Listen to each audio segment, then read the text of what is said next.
Hello दोस्तों, मैं हूं अमरदीप सिंह। आप सभी का स्वागत करता हूं अपने यूट्यूब चैनल सीजीपीएससी नॉलेज में। दोस्तों, आज से हम जो है छत्तीसगढ़ की जितनी भी जनजातियां हैं उसके ऊपर एक वीडियो सीरीज यूट्यूब में प्रारंभ कर रहे हैं। इसमें हम छत्तीसगढ़ की जितनी भी जनजातियां उसको एक एक करके डिटेल में पढ़ेंगे। अगर आप गौर कर रहे होंगे तो आजकल पीएससी या व्यापम जो भी है उसके पेपर पैटर्न में एक चीज समानता है कि जो विशेष पिछड़ी जनजातियां हैं उसके ऊपर अब ज्यादा फोकस किया जा रहा है और उनसे रिलेटेड डीप में क्वेश्चन पूछे जा रहे हैं। तो हमारी इस वीडियो सीरीज का सबसे पहला उद्देश्य ये रहेगा कि हम छत्तीसगढ़ की जितनी भी विशेष पिछड़ी जनजाति है उसको सबसे पहले डिटेल में एक एक करके कवर करेंगे और उसके बाद जितनी भी अन्य जनजातियां हैं उसको फिर डीप में कवर करेंगे। तो इसमें जितने भी आपके डीप में क्वेश्चन आ रहे, जैसे आपने गौर किया होगा कि कौन सी जनजाति की जो विधवा स्त्री रहती है वो सफेद साड़ी पहनती है या जो स्त्रियां रहती है वो सफेद साड़ी पहनती है, उनके वो किसके में गोदना जो रहता है वो वी आकार का होता है। इस तरीके के क्वेश्चन आजकल पेपर में आ रहे हैं। तो हमारा ये वीडियो सीरीज का यही उद्देश्य है, जितने भी डीप में क्वेश्चन आ रहे हैं आपको किसी भी जनजाति से रिलेटेड वो इस वीडियो सीरीज में कवर हो जाएगा और जितने नॉर्मल सामान्य क्वेश्चन होते हैं वो तो साथ में कवर होते ही चलेगा। तो अगर आपको ये वीडियो सीरीज अच्छी लगेगी या ये वीडियो आपको अच्छा लगेगा तो वीडियो को जरूर लाइक कीजिएगा और कमेंट करके जरूर बताइएगा कि इस तरीके के वीडियो आपको आगे चाहिए कि नहीं चाहिए, ताकि हम इस जो भी जनजाति वाला पार्ट है उसको डिटेल में जल्द से जल्द कवर कर सके। तो ये वीडियो सीरीज पूरा चलेगा जब तक ये जनजाति वाला पार्ट कवर नहीं हो जाता। और अगर आप ये पार्ट को देख लेंगे तो आपके लगभग जितने क्वेश्चन डीप में जा रहे हैं सब इसमें बन जाएंगे, क्योंकि इसमें बहुत सी नई जानकारी है। पूरी जानकारी जो है वो गवर्नमेंट सोर्स से यहाँ पर ली गई है। जो विभिन्न जैसे कल्चर डिपार्टमेंट हो गया उसके कई सारे मैगजीन आती जनजाति के ऊपर, ठीक है, कई सारी यूनिवर्सिटी के जो आपके शोध पेपर रहते हैं उसको यहाँ पर कवर किया जाएगा, जिससे क्वेश्चन आजकल बन रहे हैं। तो यहाँ पर मैं ये भी कोशिश करूंगा कि जो भी पार्ट हम कवर कर रहे हैं उसका कुछ पिक्चर आपको यहाँ पर साइड में दिखाते हुए चलूंगा। ये मेरा प्रयास रहेगा कि जो मेरे पास अवेलेबल है कि किस तरीके से उनके रसोई घर होते हैं या किस तरीके से वो रहते हैं, कौन कैसे दिखता है, क्या पहनावा है या कौन सा उनका आभूषण है, ये सब हम साइड में पिक्चर में देखते हुए चलेंगे ताकि हमको ये चीजें समझने में आसानी हो। तो अगर आपको वीडियो सीरीज अच्छी लगेगा तो जरूर आप कमेंट करके बताइएगा कि इसको हम आगे कवर करें या कैसे हम कवर कर सकते हैं। तो चलिए चालू करते हैं हम आज की क्लास। और सबसे पहले जो आज की क्लास में हम कवर करने वाले हैं वो है छत्तीसगढ़ की विशेष पिछड़ी जनजाति अबूझ माड़िया। तो सबसे पहले आज की क्लास में हम अबूझ माड़िया जनजाति को कवर करेंगे। तो देखते हैं कि अबूझ माड़िया, आपको पता है कि अबूझ माड़ क्षेत्र में रहते हैं। अबूझ माड़ क्षेत्र का है नारायणपुर जिले में। तो जो अबूझ माड़िया जनजाति उनका निवास स्थान जो है छत्तीसगढ़ के नारायणपुर जिले में आता है। तो निवास क्षेत्र क्या हो गया अबूझ माड़िया का? नारायणपुर जिले के, विशेषकर नारायणपुर जिले में जो ओरछा तहसील आता है अबूझ माड़ क्षेत्र उसके अंतर्गत है।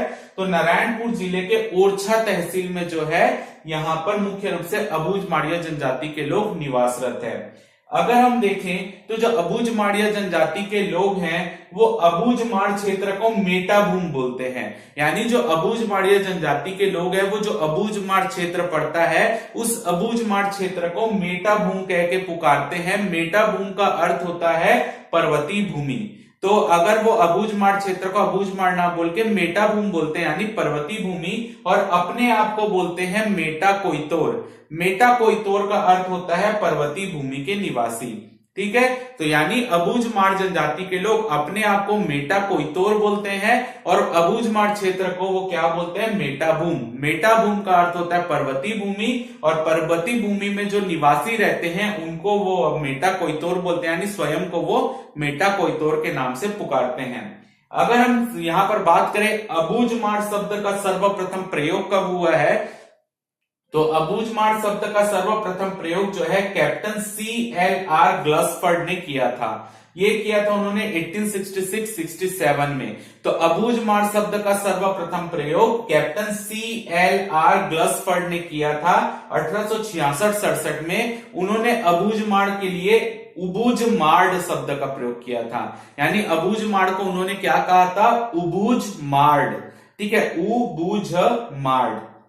इसके बाद हिस्लॉप ने 1876 में हिंदू ट्राइब्स एंड कॉस्ट नाम की जो है एक मैगजीन आती थी उसके पार्ट 2 में हिस्लॉप ने 1876 में हिंदू ट्राइब्स एंड कॉस्ट्स के नाम से उसका जो भाग 2 था उसमें जो है अबूझमाड़ शब्द का प्रयोग किया है और अबूझमाड़ को परिभाषित करते हुए उन्होंने लिखा है, यह मानव समूह देश के दुर्गम व सुदूर क्षेत्र में रहता है जिसे माड़ियान या अबूझमाड़ कहते हैं। यानी अबूझमाड़िया के लिए उन्होंने जो शब्द का प्रयोग किया है वो अबूझमाड़ है, जिसने या वो बताने का प्रयास कर रहे हैं कि ऐसा मानव समूह जो देश के दुर्गम निवास स्थान पर रहता है उसे उन्होंने अबूझमाड़ या माड़ियान शब्द से परिभाषित किया है। तो यह अबूझमाड़िया को अबूझमाड़ या माड़ियान शब्द से संबोधित करते थे। अगर हम यहां पर देखें तो अबूझमाड़ दो शब्द से मिलकर बना है, अबूझ और माड़। तो अबूझ का अर्थ हिंदी में होता है अनजान और माड़ का अर्थ गोंडी भाषा में होता है या गोंडी बोली में होता है पर्वतीय भूमि वाचक। यानी अबूझमाड़ ऐसे क्षेत्रों को कहा जाता है जो अनजान पर्वतीय भूमि है या अनजान पर्वतीय भूमि जहां अभी तक किसी की पहुंच नहीं हो पाई है, अनजान पर्वतीय भूमि को अबूझमाड़ कहते हैं और उस अनजान पर्वतीय भूमि में जो निवासी रहते हैं उन्हें अबूझमाड़िया कहते हैं। ठीक है। W.V. ग्रिगर्सन या ग्रिगसन बोलते हैं, कहीं कहीं पे ग्रिगर्सन भी बोला गया है। तो W.V. ग्रिगसन ने 1938 में इनकी बुक आई थी, आपको पता है, जिसका नाम था द माड़िया गोंड्स ऑफ बस्तर। तो द माड़िया गोंड्स ऑफ बस्तर में उन्होंने जो अबूझमाड़िया, जो ऐसे माड़िया निवासी जो कि कहां पर रहते हैं, अबूझमाड़ क्षेत्र में रहते हैं, उन्हें ये अबूझमाड़िया बोलते थे। और अबूझमाड़िया के लिए उन्होंने शब्द का प्रयोग किया है हील माड़िया। यानी ऐसे माड़िया निवासी जो पर्वतों में, अबूझमाड़ के पर्वतों में निवास करते थे, जंगलों में निवास करते थे, उनके लिए इन्होंने शब्द का प्रयोग किया है हील माड़िया। तो ये इन्होंने जो है 1938 में अबूझमाड़ियों को हील माड़िया कहा है। ये याद रखना है कौन सी book, the Maria Gonds of Bastar में। अगला है जो अबूझमाड़िया है वो किसकी उपजाति है, तो अबूझमाड़िया गोंड की उपजाति है। जो गोंड जाति है उसकी उपजाति है क्या, अबूझमाड़िया। तो अगर हम यहां पर देखें तो जो हमारा अबूझमाड़िया जनजाति के लिए सर्वेक्षण का कार्य किया गया था छत्तीसगढ़ गवर्नमेंट के आदिम जाति अनुसंधान प्रशिक्षण संस्थान के द्वारा 2015-16 में, जिसे TRTI भी कहते हैं, आदिम जाति अनुसंधान प्रशिक्षण संस्थान 2015-16 में यहां पर इनकी जनसंख्या को काउंट करने के लिए एक सेंसस यानी जनगणना करवाई गई थी, जिसके अनुसार 2015-16 में जनगणना हुई थी इनके लिए, जो छत्तीसगढ़ गवर्नमेंट के इस संस्थान ने कराए थे, आदिम जाति अनुसंधान प्रशिक्षण संस्थान, जिसके अकॉर्डिंग 2015-16 में अबूझमाड़िया की जो जनसंख्या थी वो थी 23,330, 23,330, जिसमें से 11,456 पुरुष थे और 11,874 महिलाएं थी। यानी 11,456 मेल थे और 11,874 फीमेल थी। ठीक है। तो यहां पर आपको स्पष्ट है कि अबूझमाड़िया जनजाति में महिलाओं की संख्या पुरुष की अपेक्षा ज्यादा है। अगर हम इनके लिंगानुपात की बात करें तो जो 2015-16 में जनगणना हुई थी, जो गवर्नमेंट ने कराई थी, छत्तीसगढ़ गवर्नमेंट ने, तो उसके अनुसार इनका लिंगानुपात है 1036, यानी 1036 जो है महिलाएं हैं 1000 पुरुषों के कंपेयर में। क्लियर है। अब हम आगे बढ़ते हैं और यहां पर देखते हैं, जैसे कि मैंने बताया कि W.V. ग्रिगर्सन ने 1938 में एक बुक लिखी थी जिसका नाम था द माड़िया गोंड्स ऑफ बस्तर। तो इसमें जो है W.V. ग्रिगर्सन ने क्या किया था, ग्रिगसन ने क्या किया था, अबूझमाड़िया के निवास क्षेत्र के आधार पर इन्होंने क्या किया था, अबूझमाड़िया को 2 भागों में विभक्त कर दिया था। ठीक है। अबूझमाड़िया को ही 2 भागों में विभक्त किया था उनके निवास स्थान के आधार पर। पहला ऐसे अबूझमाड़िया जो अबूझमाड़ के क्षेत्र में, जो मूल रूप से हम जिसको अबूझमाड़िया बोलते हैं, ठीक है, जो ऐसे अबूझमाड़िया जो कि अबूझमाड़ के क्षेत्र में निवास करते थे उनको इन्होंने कहा हील माड़िया। यानी अबूझमाड़ के क्षेत्र में रहने वाले अबूझमाड़िया को इन्होंने कहा हील माड़िया। और ऐसे अबूझमाड़िया जो कि इंद्रावती नदी के दक्षिण में निवास करते थे उन्होंने उसको कहा बाइसन हॉर्न माड़िया। तो इन्होंने अबूझमाड़िया को ही 2 भाग में विभक्त किया है। ऐसे माड़िया जो अबूझमाड़ क्षेत्र में रहते थे उन्हें कहा हील माड़िया, और जो इंद्रावती नदी के दक्षिण में रह निवास करते थे उन्हें कहा इन्होंने बाइसन हॉर्न माड़िया। आगे हम देखते हैं अबूझमाड़िया गोंडी बोली का स्थानीय स्वरूप माड़ी बोलते हैं। यानी जो गोंडी बोली का ही स्थानीय स्वरूप जो है माड़ी है, तो माड़ी बोली मुख्य रूप से कौन बोलता है? अबूझ माड़िया बोलता है। और जो ये अबूझ माड़िया कौन सी जनजाति समूह के अंतर्गत आता है? द्रविड़ भाषा समूह के अंतर्गत आता है। तो आपसे पूछा जाए कि अबूझ माड़िया कौन सी भाषा समूह में? द्रविड़ भाषा समूह में है। तो आपको याद रखना, अबूझ माड़िया गोंडी बोली का स्थानीय स्वरूप माड़ी का प्रयोग करता है। ठीक है, तो और जो ये है, ये कौन सी बोली स्वरूप में आती है? किस भाषा परिवार में आता है? द्रविड़ भाषा परिवार में आता है। अब हम यहाँ पर देखते हैं कि अबूझ माड़िया की जो लैंग्वेज होती है माड़ी, उसमें ये रसोई घर को क्या बोलते हैं, बरामदे को क्या बोलते हैं, इस तरीके से क्वेश्चन आता है। ठीक है, लाल बंगला कौन सी जनजाति में बोला जाता है? भुंजिया जनजाति में रसोई घर को लाल बंगला। वैसे अबूझ माड़िया में भी कुछ शब्दों का प्रयोग होता है, जो महत्वपूर्ण शब्द है उसको हम यहाँ पर देख लेते हैं। तो यहाँ अबूझ माड़िया में बरामदे के लिए, जो बरामदा होता है घर का, उसके लिए शब्द का प्रयोग है अगली। अगली शब्द का अगर वहां पे बोले जाए, आपसे पूछा जाए अबूझ माड़िया में अगली शब्द का अर्थ क्या होता है, तो अगली शब्द का अर्थ होता है बरामदा। वैसे ही गुड़नद, गुड़नद शब्द का प्रयोग अबूझ माड़िया करते हैं शयन कक्ष के लिए, जहां पर वो सोते हैं, जहां पर वो सोने का जो उनका कमरा होता है, जहां पर वो आराम करते हैं, सोते हैं, शयन कक्ष, उसको इन लोग बोलते हैं गुड़नद। इसके अलावा रसोई घर को ये बोलते हैं अंगादी। अंगादी शब्द का प्रयोग इन्होंने रसोई घर के लिए किया है। इसके बाद है हनाल कोली। हनाल कोली शब्द का प्रयोग ये पूर्वजों के कक्ष के लिए करते हैं। ये अपने घर में एक कक्ष बनाते हैं, एक कमरा बनाते हैं, और ऐसा मानते हैं कि जो इनके पूर्वज रहे हैं, जो इस घर के पुरुष जो मुखिया रहे होंगे, क्योंकि अबूझ माड़िया पितृसत्तात्मक जनजाति के अंतर्गत आता है, यानी इसमें जो मुखिया होता है वो मेल होता है। तो जो इस घर का मेल मुखिया है, जिसकी मृत्यु हो चुकी है, जो उनका पूर्वज है, उसके लिए एक कक्ष का निर्माण करते हैं, और ऐसा मानते हैं कि उसकी आत्मा जो है, उस पूर्वज की आत्मा उस कक्ष में रहती है, जो उनकी रक्षा करती है। कुछ भी आपदा आएगी या जो भी उनके ऊपर संकट आने वाला रहेगा, उससे उनकी रक्षा करते हैं। तो उसके लिए कक्ष बनाते हैं, जिसको ये हनाल कोली बोलते हैं। अगला है वनडे कुर्मा।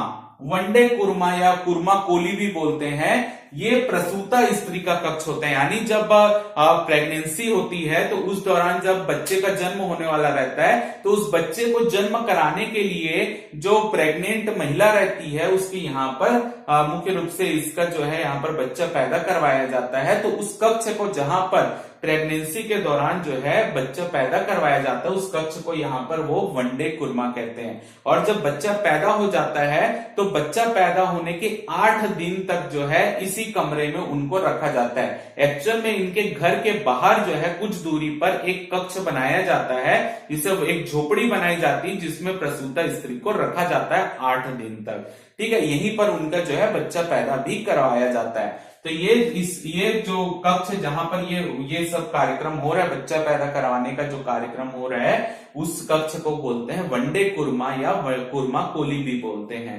क्लियर है? यहाँ पर जो है पुरुषों का प्रवेश वर्जित होता है, यानी इस झोपड़ी में जो है पुरुष नहीं जा सकते। क्लियर है? अगला देखते हैं इनके मुख्य आभूषण। तो अबूझ माड़िया का जो मुख्य आभूषण है वो है उबिंग। उबिंग का मतलब होता है सिक्कों की माला। तो ये सिक्कों की माला गले में पहनी जाती है, वो इनका प्रमुख आभूषण। इसके अलावा ये पायल वायल जितने भी अन्य आभूषण है वो भी पहनते हैं, लेकिन जो सबसे मुख्य आभूषण है वो है उबिंग, जिसे सिक्कों की माला जो होती है वो। अगला देखते हैं, ये जो इनके यहाँ जो शिशु पैदा होता है, जो बच्चे का जन्म होता है, उस बच्चे का नाम ये अपने पूर्वजों के नाम पर रखते हैं। इंपॉर्टेंट चीज है कि कौन सी जनजाति अपने बच्चों के नाम पूर्वजों के नाम पर रखती है। जैसे मान लीजिए किसी लड़के का जन्म हो रहा है उनके यहाँ, तो वो ये देखेंगे कि लड़का की ऐसा माना जाएगा कि जो उनका पूर्वज कोई खत्म हुआ है, उसी का ये पुनर्जन्म है। तो ये उनको जिस चीज का एहसास होगा कि ये इस व्यक्ति का पुनर्जन्म है, या हमारी ये पूर्वज का पुनर्जन्म है, तो उसके नाम पर उस बच्चे का नाम रख देते हैं। वैसे ही मेल फीमेल जो भी है, उनके जो पूर्वज रहे हैं, उनके नाम पर ही उनको जब एहसास होता है कि ये उसका पुनर्जन्म है, यानी जो पूर्वज है, चाहे मेल हो या फीमेल हो, उनका पुनर्जन्म है, तो उनके नाम पर जो है उस बच्चे का नामकरण करते हैं। ये तो नवजात शिशु का नामकरण पूर्वजों के नाम पर ये करते हैं। अगला देखते हैं, अबूझ माड़िया में एकल विवाह या बहुपत्नी विवाह का प्रचलन, यानी ये एक पत्नी या उससे ज्यादा पत्नियों को भी रख सकते हैं। अगला, इनमें विवाह का समारोह कक्साड़ त्योहार के बाद होता है, यानी कक्साड़ त्योहार जब कंप्लीट हो जाता है, कक्षार त्योहार मुख्य रूप से हम देखेंगे उसमें गौत्र देव की ये पूजा करते हैं। गौत्र देव की पूजा के बाद जो है इनमें विवाह का कार्यक्रम मई जून के आसपास होता है। तो कक्षार त्योहार के बाद ही अबूझमाड़िया में विवाह का समारोह प्रारंभ होते हैं, विवाह के जो तिथि रहती है वो प्रारंभ की जाती है। अगला है इनमें ममेरे फुफेरे विवाह की भी मान्यता है, यानी ये मामा फूफा इनके बच्चों में आपस में विवाह हो सकता है। अगला है इनमें मैक्सिमम सहमति विवाह होता है, यानी जो दोनों पक्ष रहते हैं वो सहमत हो जाते हैं और आपस में विवाह कर लेते हैं, सहमति विवाह, जिसमें सहमति विवाह को ये ताल्को बायता बोलते हैं। ताल्को बायता सहमति विवाह के लिए जो इन्होंने शब्द का प्रयोग किया वो है ताल्को बायता। इसके अलावा लमसेना विवाह भी होता है, विनिमय विवाह भी होता है, वधु मूल्य भी दिया जाता है, सब इनमें होता है। लेकिन जो मेन विवाह इनमें होता है वो है सहमति विवाह, जिनको ये ताल्को बायता के नाम से कहते हैं। अगला देखते हैं, अगर इनमें किसी व्यक्ति की मृत्यु होती है और अगर वो मृत्यु जो है प्राकृतिक रूप से होती है, यानी सामान्य रूप से उसकी मृत्यु हो जा रही है, तो उस व्यक्ति को दफनाया जाता है। अगर इनमें किसी व्यक्ति की मृत्यु अप्राकृतिक रूप से हो रही है, यानी बीमारी के कारण किसी की मृत्यु हो जा रही है, दुर्घटना हो रही है, एक्सीडेंट के कारण किसी की मृत्यु हो जा रही है, तो ऐसी स्थिति में अगर उस व्यक्ति की अप्राकृतिक मृत्यु हो रही है तो उस व्यक्ति के शव को जलाया जाता है। तो शव को शायद जलाया जाए या दफनाया जाए, लेकिन दोनों में एक चीज कॉमन रहती है कि इसमें जो बॉडी रहती है उसका सिर जो होता है वो पूर्व दिशा की ओर रखा जाता है और जो पैर होता है वो पश्चिम दिशा की ओर रखा जाता है। तो चाहे बॉडी को जलाया जाए या दफनाया जाए, ये चीज का वो विशेष ध्यान रखते हैं। अगला पॉइंट, इनमें मृतक स्तंभ बनाने की भी प्रथा होती है। कई बार पेपर में क्वेश्चन है कौन सी जनजाति मृतक स्तंभ बनाती है, यानी जब किसी व्यक्ति की मृत्यु होती है तो उसके सम्मान में मृतक स्तंभ बनाया जाता है। तो ये मृतक स्तंभ जो रहता है गोत्र के अनुसार जो है मृतक स्तंभ बनाने के लिए सबको भूमि आवंटित रहती है, उसी भूमि में ये मृतक स्तंभ बनाते हैं। तो अबूझमाड़िया मृतक स्तंभ बनाते हैं और ऐसा मानते हैं कि इस मृतक स्तंभ, क्योंकि उनके पूर्वजों के लिए मृतक स्तंभ बने जो खत्म हो गए हैं, तो मृतक स्तंभ को ये मानते हैं कि उनकी जो मृतक स्तंभ का आकार रहता है वो समय के अनुसार बढ़ता रहता है, ऐसी उनकी मान्यता है। तो मृतक स्तंभ के लिए गोत्र के अनुसार भूमि आवंटित रहती है, वहीं पर हर गोत्र, जैसे कोई इनके अंतर्गत जो गोत्र उसके लिए जो भूमि आवंटित है वहीं पर मृतक स्तंभ बनाएंगे। और इनका मानना है कि मृतक स्तंभ के आकार में समय के अनुसार थोड़ी थोड़ी वृद्धि होती रहती है।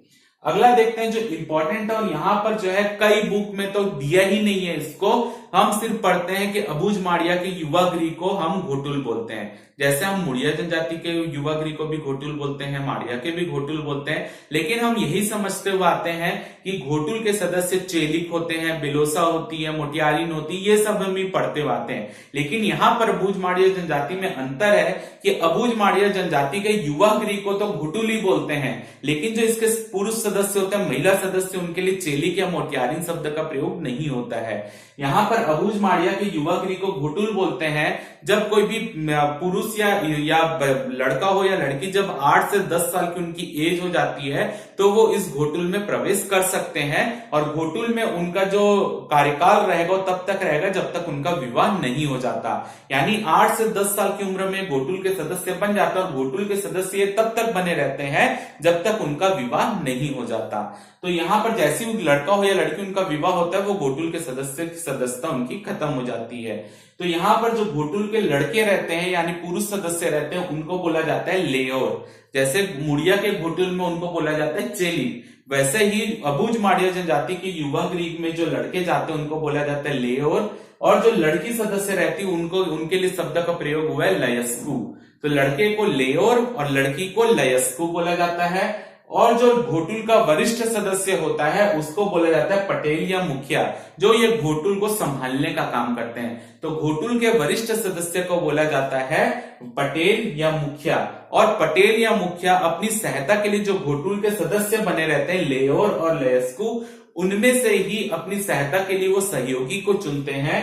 तो जो मेल सहयोगी रहता है, जो ऐसा लेयोर जिनको यहाँ पर पटेल अपने सहायक के रूप में चुनता है, उस लड़के को बोला जाता है कोटवार।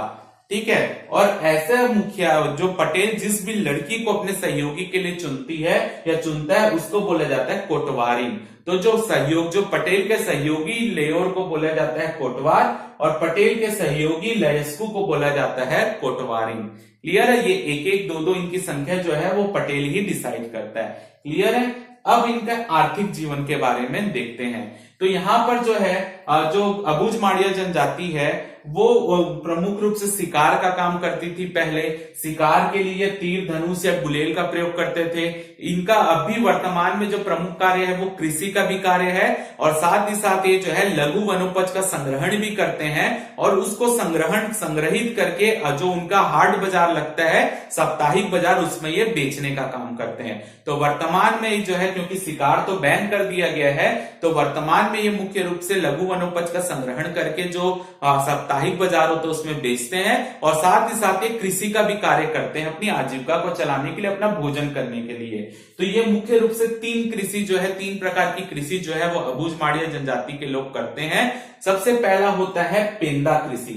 तो पेंदा कृषि, दूसरी टाइप की कृषि होती है दिप्पा कृषि भी करते हैं, और तीसरी हल बैल द्वारा स्थायी कृषि होती है वो भी करते हैं। तो यहाँ पर जैसे कि हम बोलते हैं कि अबूझ माड़िया जनजाति के लोग स्थानांतरित कृषि करते हैं, तो जो स्थानांतरित कृषि होती है वो पेंदा कृषि होती है। ठीक है, क्या होती है पेंदा कृषि?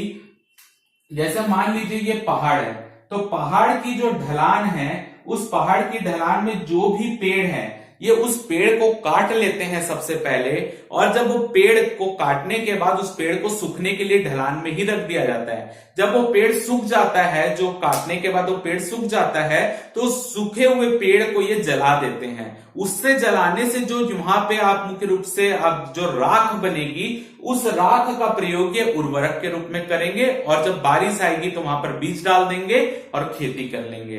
तो यही होती है पेंदा कृषि। तो पेंदा कृषि जो है मुख्य रूप से पहाड़ों की ढलानों में होता है, और क्योंकि यहाँ पर ढलानों में जो पेड़ है जब वो कट जाते हैं, तो ऐसी प्रकार की कृषि में क्योंकि पेड़ कट गए, वहां की भूमि राख का प्रयोग उर्वरक के रूप में किए, तो भूमि की जो उर्वरता शक्ति है वो धीरे धीरे कम होने लगती है। इसलिए अबूझ माड़िया क्या करते हैं, जब 1 से 3 साल तक ही जो है इनके एक पहाड़ की ढलान में खेती करते हैं, और 1 से 3 साल के बीच में जब यहाँ की उर्वरता शक्ति कम हो जाती है, तो ये दूसरे पहाड़ में चले जाते हैं, फिर वहां की ढलान में पेड़ को काटते हैं और ये कृषि करते हैं। क्योंकि यहाँ पर क्योंकि जगह बदल बदल के कृषि कर रहे हैं, 1 से 3 साल के बीच पहाड़ों की ढलानों को बदल ले रहे हैं, एक पहाड़ से दूसरे पहाड़ जा रहे हैं, इसलिए इस कृषि को स्थानांतरित कृषि कहा जाता है। और ये पेंदा कृषि यानी पहाड़ों की ढलानों में खेती करते हैं।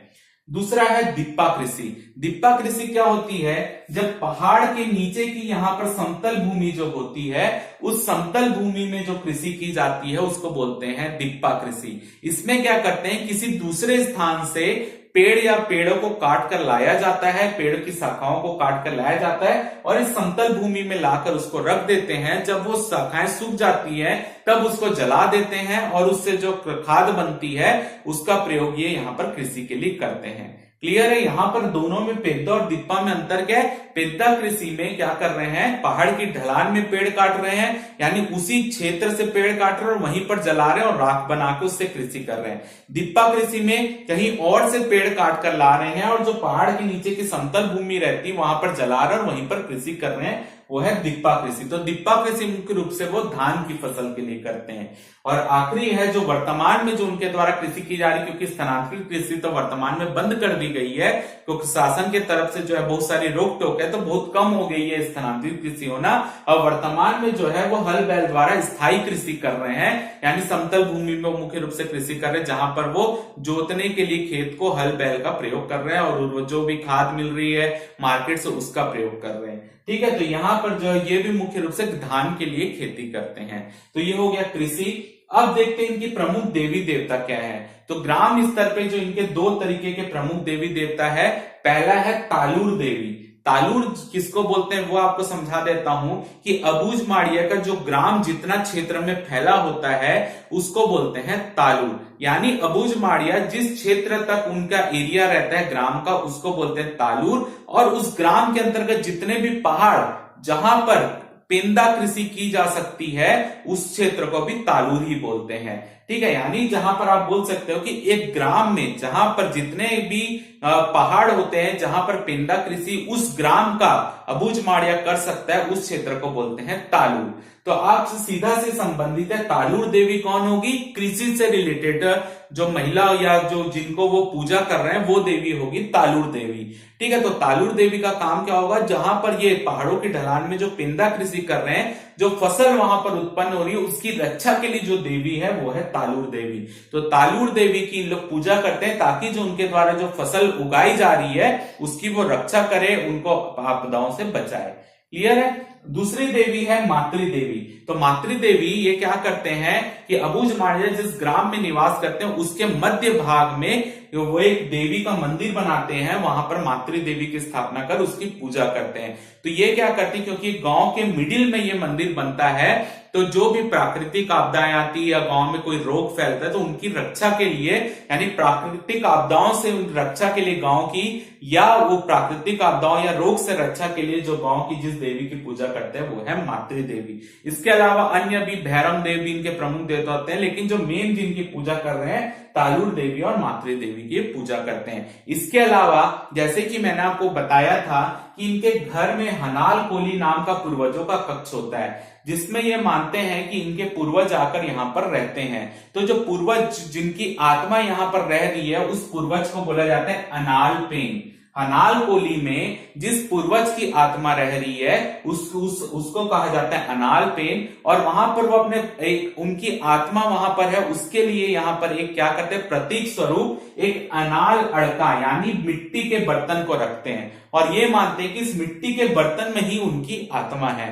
तो यहाँ पर हनाल कोली में अनाल पेन जो उनके पूर्वज की आत्मा, वो मानते हैं इस अनाल अड़का में यानी मिट्टी के बर्तन में रहती है, और उसकी जो है ये पूजा करते हैं। और उनका मानना है कि अगर परिवार के ऊपर ये संकट कुछ आता है तो जो ये अनाल पेन यानी जो पूर्वज की आत्मा है वो उनसे उनकी रक्षा करेंगे। क्लियर है।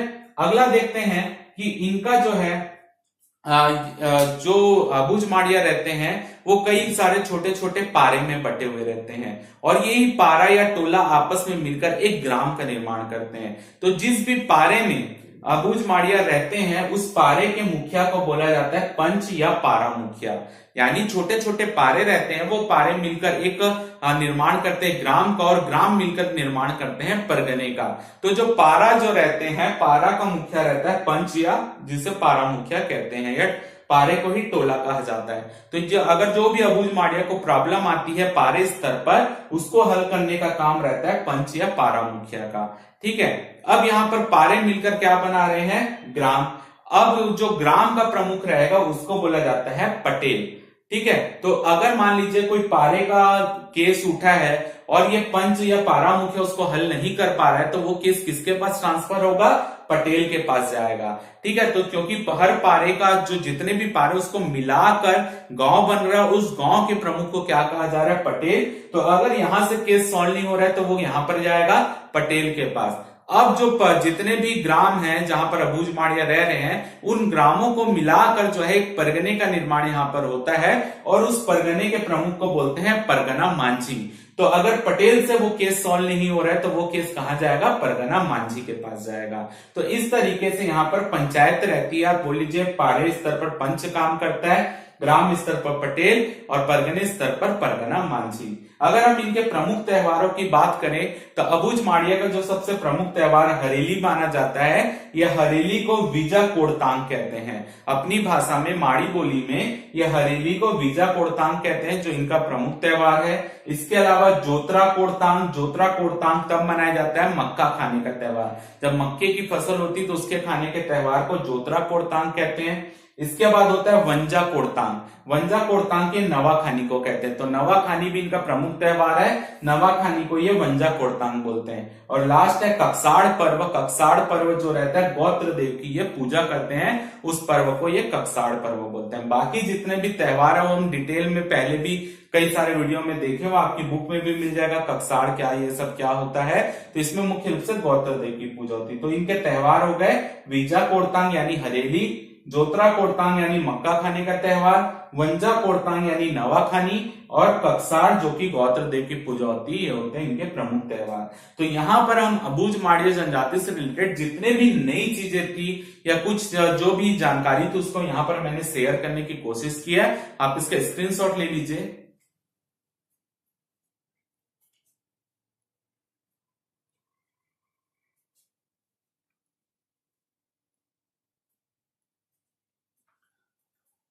तो उम्मीद करता हूं कि आपको आज की क्लास अच्छी लगी होगी, कुछ नई जानकारी आपको मिली होगी।